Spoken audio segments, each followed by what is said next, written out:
Luke, who else caught your eye?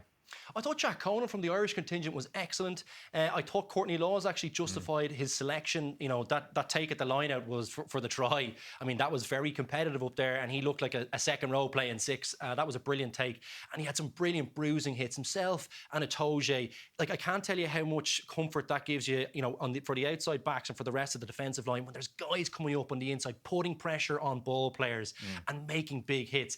It's a game changer, and he was brilliant today as well. Will Elliot Daly survive for the second test, Shane? I'd be surprised. He had a very mixed bag today. It was really one of the questions that was, you know, posed before this match. You know, even in the selection, you go, he doesn't play a whole lot of 13. You know, surely we have a good enough 13 within the countries that make up the Lions that we're trying to put a square peg in a round hole.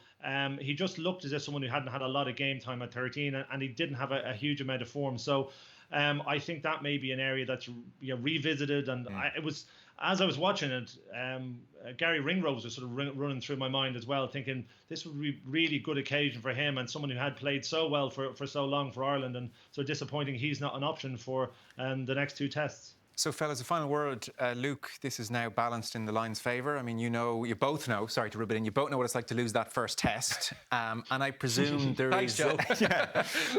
There is a do-or-die element now to the South African approach for this second test.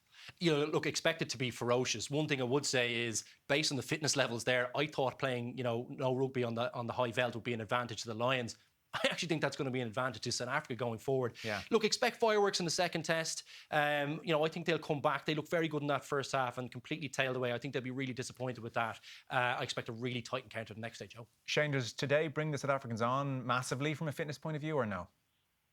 I think it does do them some good. They've gone out, they've had 80 minutes, and they've got into the sort of white heat of battle. So it'll certainly benefit them in that regard. There is another pressure that comes on, though, having lost that first test. Yes, they will come out firing. They will come out. They'll double down on being South Africa. How can we be more physical? How can we be, you know, how can we kick more? How can we take sort of less risk? How can we get in the faces of the Lions? That is certainly going to happen. But there will be that pressure that comes with having everything on the line, and also a kind of a slight freedom that comes from the Lions with having the safety net, the knowing one way or another we're going to the final week of the tour.